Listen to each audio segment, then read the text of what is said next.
पुणे मुंबईत उद्धव ठाकरेंच्या पक्षाचे आमदार नितीन देशमुख यांना 2 दिवसांआधी फोनवरून जीवे मारण्याची धमकी देण्यात आली होती।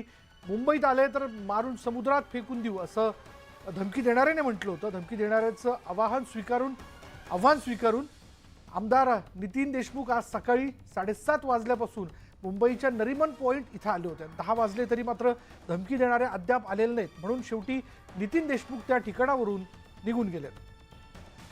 याबद्दल बोलूयात आमचे प्रतिनिधी कुंदन जाधव आपल्या बरोबर आहेत। कुंदन, काय अपडेट?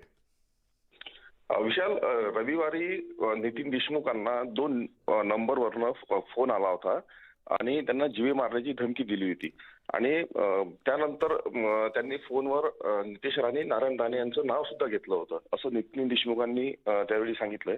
मात्र नितीन देशमुखांनी या धमकीला न घाबरता त्यांना आव्हान स्वीकारलं। त्यांनी म्हटलं होतं धमकी देणाऱ्यांनी, मुंबईत या, तुम्हाला मुंबईत आम्ही मारून समुद्रात फेकून देऊ, आणि त्यांनी आव्हान स्वीकारत मंगळवारी मी मुंबईला येतो आणि मुंबईला येऊन तुम्ही मला मारा असं त्यांनी आव्हान स्वीकारत आज सकाळी 7:30 पासनं नितीन देशमुख हे नरीमन पॉइंट इथं वॉकिंग करतायत आणि धमकी देणाऱ्याची वाट पाहतात। मात्र आता 10 वाजले तरी हे लोक धमकी देणारे आले नाहीत।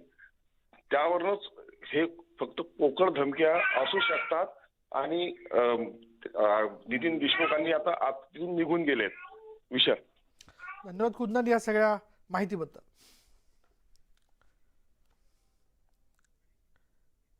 पुणे मुंबईत बातमी शिर्डीतनं सर्वधर्मियांचं श्रद्धास्थान असलेल्या संगमनेर तालुक्यातील कोकणगाव इथे गहिनीनाथ महाराज आणि पीर बाबा यांच्या यात्रा उत्सवाच्या निमित्त बैलगाडा शर्यतीचं आयोजन करण्यात आलं होतं। यावेळी शर्यतप्रेमींनी मोठी गर्दी केली होती।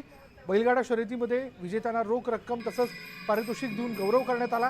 तर उत्सवानिमित्त हिंदू मुस्लिम बांधवांकडून एकत्रित विविध कार्यक्रमांचं आयोजन करण्यात आलं। नगरसूल इथे महाराष्ट्राचं ग्रामदैवत असलेल्या खंडेराव महाराजांची यात्रा भरलेली आहे। यात्रेनिमित्त 12 गाड्या ओढण्यात आल्या आणि यावेळी पंचकृषीमधील हजारो भाविक यामध्ये सहभागी झाले होते। येळकोट येळकोट जय मल्हारचा जयघोष आणि भंडारा खोबऱ्याची उधळण यावेळी करत 12 गाड्यांच्या यात्रेची सुरुवात झाली। ड्रोननं टिपलेली ही दृश्य खास न्यूज 18 लोकमतच्या प्रेक्षकांसाठी नाशिक जिल्ह्यात खंडेराव महाराज यात्रेला सुरुवात झालेली आहे। येवल्याच्या नगरसूल इथे जल्लोषात यात्रा उत्सव साजरा केला जातोय।